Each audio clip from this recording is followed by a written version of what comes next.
1장서부터 5장까지는 이사야를 통해서 당시에 패역했던 이스라엘의 모습에 대해서, 남유다의 모습에 대해서 지적하고 회개할 것에 대해서 독려하고 있습니다.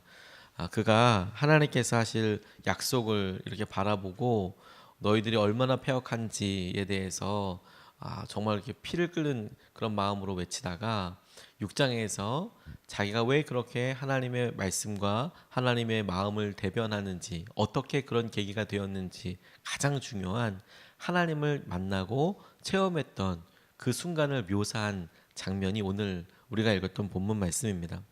거룩한 하나님을, 그 놀라운 보좌를 보고 나니까 이사야의 삶에 있어서 자기의 메시지와 그리고 자기가 어떻게 쓰여야 하는지에 대한 것들이 결정되게 되었다. 하나님 앞에 서게 되었을 때 그의 삶에 놀라운 변화가 있었다. 하나님께서 우리를 이사야처럼 우리의 일터에서, 우리의 가정에서 쓰실 때 우리의 삶이 이렇게 결정적으로, 획기적으로, 차별나게 변화될 수 있는 기준이 무엇일까? 하나님의 임재, 하나님을 경험하는 것이라고 집중하게 됐습니다. 하나님 앞에 서게 됐을 때, 주님 앞에 서게 됐을 때 일어나게 되는 두 가지 중요한 변화가 있는데, 오늘 우리가 믿음으로 주님께서 우리의 직장과 우리의 일터와 우리의 가정에 주님이 이렇게 분명히 계셔라는 것을 인식하고 깨닫고 인정하게 된다면, 이사야가 가지고 있었던 이런 변화, 이런 놀라운 삶의 힘, 에너지 같은 것을 우리도 경험할 수 있다, 이렇게 적용해 보게 되었습니다. 하나님 앞에 서게 되면 일어나게 되는 가장 놀라운 변화 한 가지, 오늘 본문에서 이사야에게 있었던 본문 말씀의 한 가지는 무엇이냐면 죄를 깨닫게 된다 하는 것입니다. 1절부터 5절까지의 긴 말씀이 쭉 주어지는데, 보좌 앞에 서게 된 거룩한 천사들을 보게 되니까 5절 말씀에 이렇게 이야기하고 있습니다. 그때 내가 말하되 화로다 나여 망하게 되었도다. 나는 입술이 부정한 사람이요 나는 입술이 부정한 백성 중에 거주하면서 만군의 여호와의 신 왕을 배웠음이로다 하였더라. 이렇게 이야기하고 있습니다. 살아계신 하나님, 이스라엘의 패역함과 저들이 잘못하고 있는 것에 침묵만 하고 계시고 아무것도 안 하고 있다라고 생각하다가 하나님께서 높은 보좌 위에 계실 뿐만 아니라 천사들이 그 하나님을 찬양하는 그 장면을 보고 나니까 하나님이 살아계시다라는 것을 뭐 부정할 수 있는 방법 자체도 없고, 그걸 보고 나니까 야, 하나님이 이렇게 놀랍게 살아계시구나. 그리고 그 살아계신 하나님을 떠올리고 자기가 이렇게 있게 되니까 제일 먼저 자기의 연약함과 죄가 떠오르게 되더라. 자기의 연약함이 떠오르게 되더라. 우리가 숨겨두었던 것, 말하지 않았던 것, 잊었다고 생각하는 것들까지도 다 드러나게 될 거다. 다 드러나게 될 거다. 마치 우리가 빛 가운데로 나아가면 우리의 연약한 모습들이 다 드러나게 되는 것처럼, 우리가 하나님이라는 놀라운 영광 앞에, 하나님 앞에 나아가게 되면 우리의 죄가 다 드러나게 될 거다. 그걸 이사야를 통해서 우리가 볼 수 있게 되죠. 살아계신 하나님, 근데 그 살아계신 하나님을 우리가 인정하고 깨닫고, 이 부분이 이제 우리에게 있어서는 굉장히 중요한 영적인 도전이라고 싶습니다. 한 번은 얼굴에 뭐가 좀 이상한 것 같아서 까맣게 썬팅이 잘 되어 있는 차에 한번 비춰봤어요. 거울처럼 빛나는, 까맣게 빛나는 썬팅한 그 차 이렇게 보고 있는데 갑자기 창문이 열리더라고요. 눈이 마주쳐서 깜짝 놀랐습니다. 아무렇지도 않은 듯 저의 길을 갔지만 민망하더라고요. 그 안에 사람 있는 줄 알았으면 그러지 않았을 거예요. 백밀러 봤을 거예요. 하지만 사람 없다고 생각하고 그냥 유리창에 비쳐 있는 그 모습 보니까 언뜻 이렇게 보고 머리도 좀 만지고 했다가 창문 열리고 나니까 어찌나 민망하든지 얼른 그 자리를 떴습니다. 저 차는 사지 말아야지 이런 생각하면서 이렇게 지나갔습니다. 누가 나를 마주보고 있다? 그러면 우리 안에 제한되는 거 너무너무 많을 것 같아요. 너무너무 많을 뿐만 아니라 이거 후회될 것도 너무너무 많겠죠. 그런데 오늘 본문 말씀은 너희들 죄가 드러나게 된다. 그리고 아주 구체적인 영역 한 가지를 우리에게 보여주고 계세요. 이사야가 하나님의 임재, 하나님의 놀라운 역사하심을 깨닫고 내가 죄인이다. 그런데 죄인이다라고 이야기하면서 살아계신 하나님 앞에 가장 커다랗게 절절히 깨달아진 죄가 뭐였냐면 내가 말 함부로 했구나. 하나님께서 살아계시고 이 모든 일들 다 듣고 계시는데 내가 아무 말이나 하고 살았구나. 그러니까 안 들으신다고 생각하니까 그렇게 이야기했는데 하나님이 이거 이야기 다 들으셨고 다 보셨고 이걸 어찌해야 한단 말인가. 그게 5절 말씀인 거예요. 화로다 나여 내가 망하게 되었다. 내 입술이 부정하고 나는 입술이 부정한 그 백성들 가운데 사람들 가운데 살아서 이 뭐 어떻게 그러니까 입술이 부정 내가 입술로도 막 하나님에 대한 이상한 말도 했지만 입술이 부정한 백성들 가운데 살았단 말은 어떤 의미냐면 내가 여러 사람들과 내 마음대로 막 같이 짝이어서 이야기한 거예요. 의견을 만들어 가기도 하고 여론을 만들어 가기도 하고 이 죄된 본성에서 나온 이런 것들이 확 다 드러나 버리게 되었다. 예전에 우리나라에 들어오지 못해서 들어오고 싶어가서 그렇게 이야기하는 어떤 유명했던 연예인 한 명이 외국에 있는 무슨 개인 방송에서 정말 참여하는 자기의 모습을 방송으로 이렇게 찍어서 보내주려고 이렇게 방송한 적이 있었습니다. 무릎 꿇고 뭐 이렇게 울면서 아우 내가 뭐 잘못했다, 내가 너무 어렸다. 진심의 이야기를 진심이었을 거라고 생각합니다. 뭐 다 진심이었겠죠. 진심으로 이야기하고. 근데 한 가지 결정적인 실수란 게 뭐냐면 방송이 끝난 줄 알고 마이크 꺼진 줄 알고 정규 약속했던 시간이 지났으니까 이제 다 끝난 줄 알고 그 다음에 스태프들이랑 이야기하는 장면 보면 와 진정성을 의심할 수도 있는 이게 마음이 이렇게 잘 전달됐겠냐 이런 수준이 아니라 일어나서 방금 전까지 울고 그랬다가 바로 그 마이크 방송이 끝나자마자 히히덕거리면서 이제 방송 잘 된 것 같냐고 잘 뭐 이런 식으로 이야기하는 것들 때문에 사람들이 더 많이 실망하고 진정성 자체를 의심하게 되는 것. 마이크가 켜져 있더라. 여러분 우리 가정에 마이크 켜져 있습니다. 우리가 직장에서 무슨 말하고 이렇게 되는 게 하나님과의 핸드폰이 끊어지지 않았어요. 그래서 우리가 막 얘기하다가 끊은 것 같은데 핸드폰이 열려 있는 거예요. 그래서 내가 무슨 말 하는지 막 다 들리는 거죠. 차에서 이렇게 무선으로 이렇게 통화하다가 자기는 끊어진 줄 알고 막 전화 끊고 막 얘기하고 이 사람 막 이런데 막 얘기하는데 카메라 다 열려 있는 거예요. 지금 핸드폰이. 하나님이 다 듣고 계시는 거예요. 민수기 14장 28절 말씀에 그들에게 이르기를 여호와의 말씀에 내 삶을 두고 맹세하노라. 너희 말이 내 귀에 들린 대로 내가 너희에게 행하겠다. 핸드폰이 열려 있다니까요. 하나님께서 우리의 삶에 귀를 기울이고 계세요. 이사야가 제일 먼저 살아계신 하나님 깨닫고 나니까 내가 말 막했고 그 말 주님께서 다 들으셨고 화로다 나요. 내가 이제 죽는구나. 자기가 생각했을 때 죽는 거 외엔 다른 방법이 없는 이걸 돌이킬 수도 없고 이걸 어떻게 해결해야 한단 말인가. 이거 진짜 큰 아픔이고 어려움이죠. 이성민 씨가 연예인들 가운데 전도와 또 마음의 믿음의 고백이 사람들에게 귀하게 쓰임 받고 있는 그런 연예인 중에 한 명입니다. 간증할 때 이야기를 들어보니까 캐나다에서 아들과 함께 생활하는데 사람들이 보는 유명인으로서 연예인으로서 이성민 씨와 자기가 가정에서 엄마로서 자기의 모습이 너무도 많이 차이가 났었다라고 고백을 하더라고요. 또 말하는 직종이었으니까 개그맨이었으니까 말도 잘하고 머리에 아주 기가 막힌 이런 착착착 돌아가는 언어적인 그런 게 있는데 욕도 그렇게 찰지게 아주 잘하셨대요. 막 아주 그냥 확 이렇게. 그런데 자녀한테 아들한테 그렇게 욕을 많이 하셨다고 때리기도 하고 막 그렇게 했는데 한 번은 그 아들이 자기 손을 턱 잡더래요. 이제 크니까 점점 몸이 커지니까 엄마 힘으로 당할 수 없는 수준이 있는 거죠. 턱 잡더니 교회에서도 이러는 거 아니야. 엄마 교회에서도 이러는 거 아니야. 힘으로 이제 이길 수 없는 거. 또 하나 욕을 하다 보니까 하나님께서 마음속에 기도하는데 이렇게 이야기하시더래요. 네가 기도하는 대로 네 아들 그렇게 만들어 주랴. 뭐 나가서 뭐 어떻게 되라. 뭐 이런 뭐 막 얘기를 하니까 너 말한 그대로 네 아들을 그렇게 실제로 만들어 줄까? 그랬더니 너무 큰 회개가 나오더라고. 어떻게 말하는지. 오늘 우리가 하나님께서 우리의 가정, 우리의 일터, 우리의 직장에서 우리가 말하는 것에 대해서 관심이 많으시다. 요거 오늘 관심 많이. 오늘 이거 하나님 입술에 대해서 깨어있게 해주십시오. 뿐만 아니라 그렇다고 한다면 우리가 항상 죄 안 짓는 수준에서 머물지 않고 하나님 축복의 입술이 아예 되게 해주십시오. 우리가 영적인 진공 상태가 없거든요. 내가 나쁜 말 하지 말아야지. 그러면 자동으로 나옵니다. 안 해야지. 이러다 보면 내가 꼭 이 사고 안 쳐야지. 내가 꼭 이 공을 차서 저 사람을 맞히지 말아야지. 그러면 꼭 글로 날아가는 거거든요.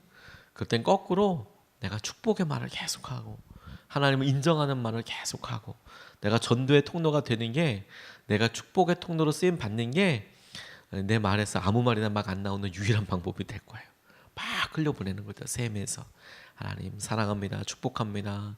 아이들에게 오늘 사랑한다고 한 100번 이야기해 준다고 생각하시고 만날 때마다 사랑한다고 이야기하시면 됩니다.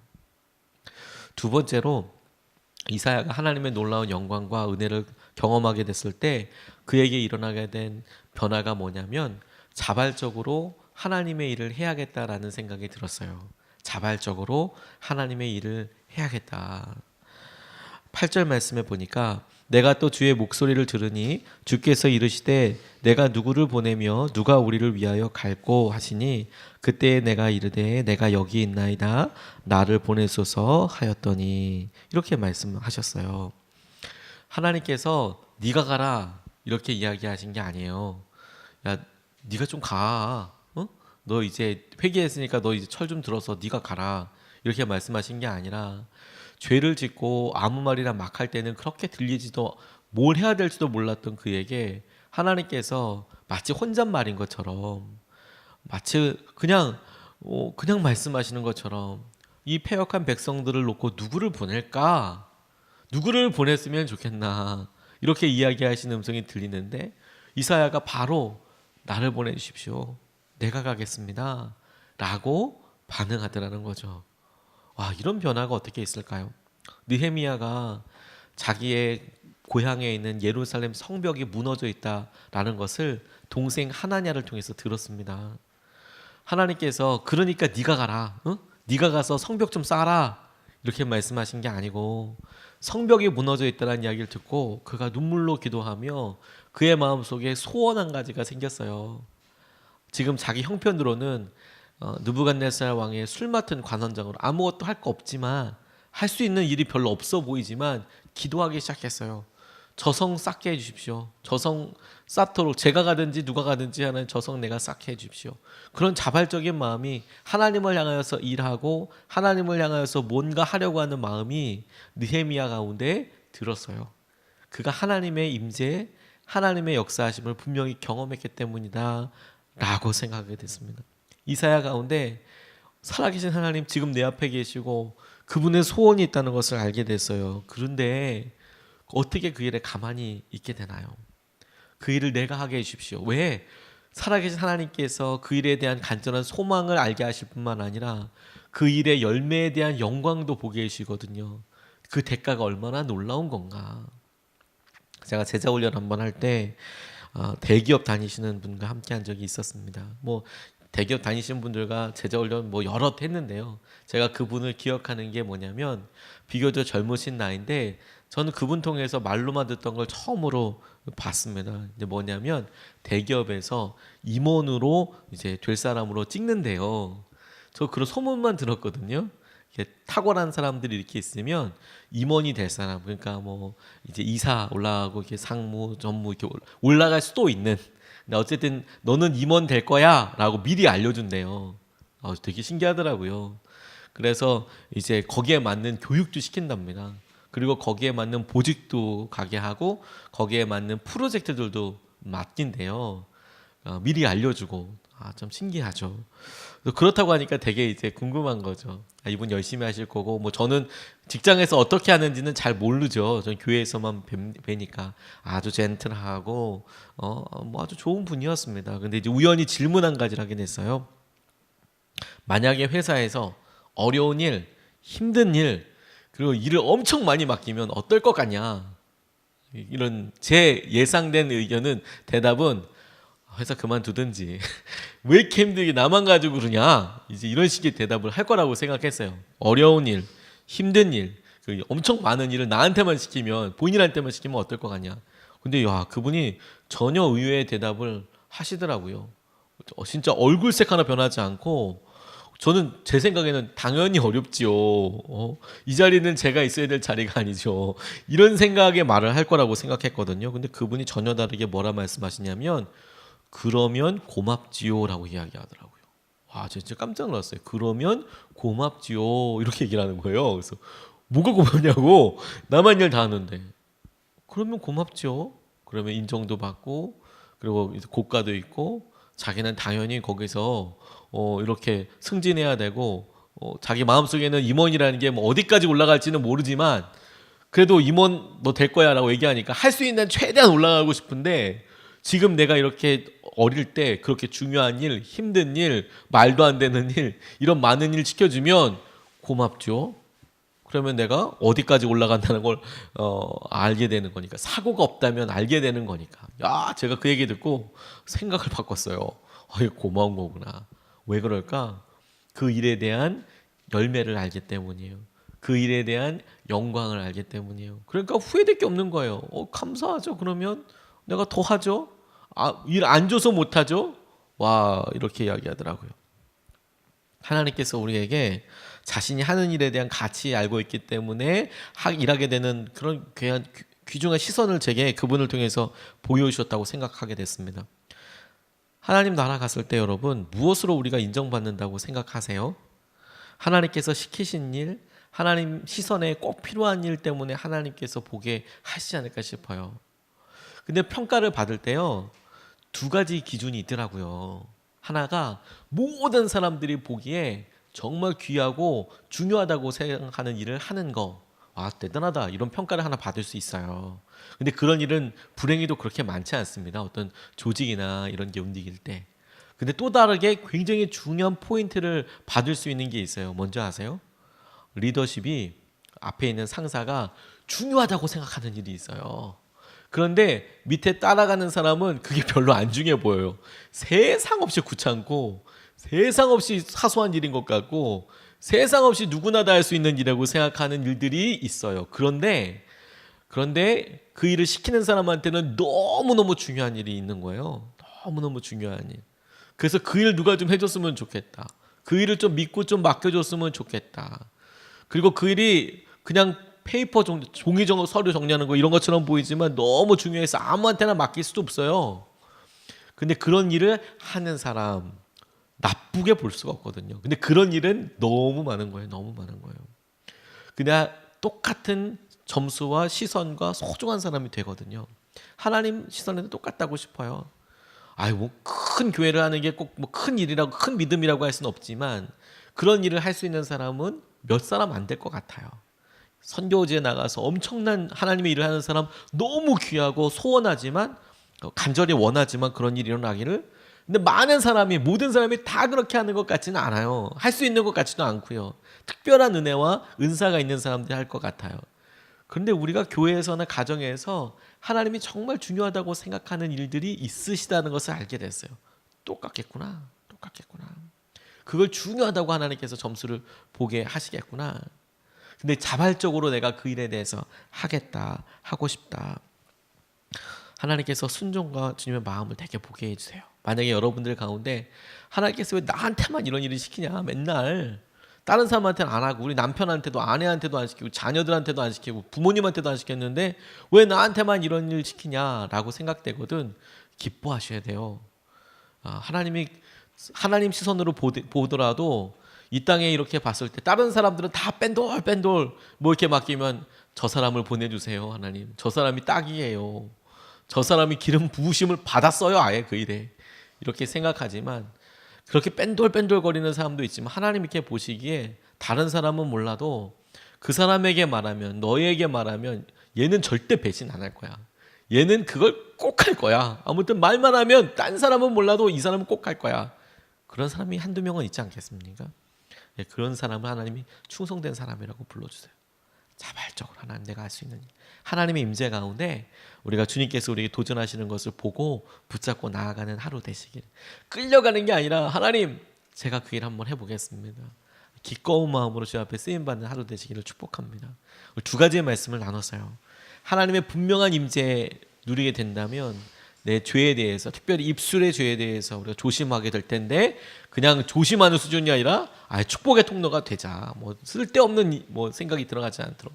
두 번째, 하나님께서 우리에게 분명한 임재를 드러내시면 우리가 자발적으로 하나님의 일에 대한 소망과 순종을 하게 된다. 이것을 붙잡고 두 번 나눠서 같이 기도하겠습니다. 첫 번째 기도 제목은 우리의 입술을 회개하고, 우리가 이제 직장으로 이번 첫 번째 주를 시작하는데, 한 줄 또 시작하는데, 우리의 입술을 회개합니다. 오늘 하루도 우리의 입술을 거룩하게 지키게 하시고, 우리의 입술을 통하여서 주님 축복의 말과 은혜의 샘으로 우리 입술을 사용하여 주십시오. 우리가 회개하고 우리가 주님을 앞에 입술을 거룩하게 지켜달라고 구하고, 그리고 우리가 축복의 입술로 쓰임받게 해달라고 우리 입을 놓고 우리가 이 시간에 같이 먼저 첫 번째로 기도하시겠습니다. 아버지 하나님 감사합니다. 하나님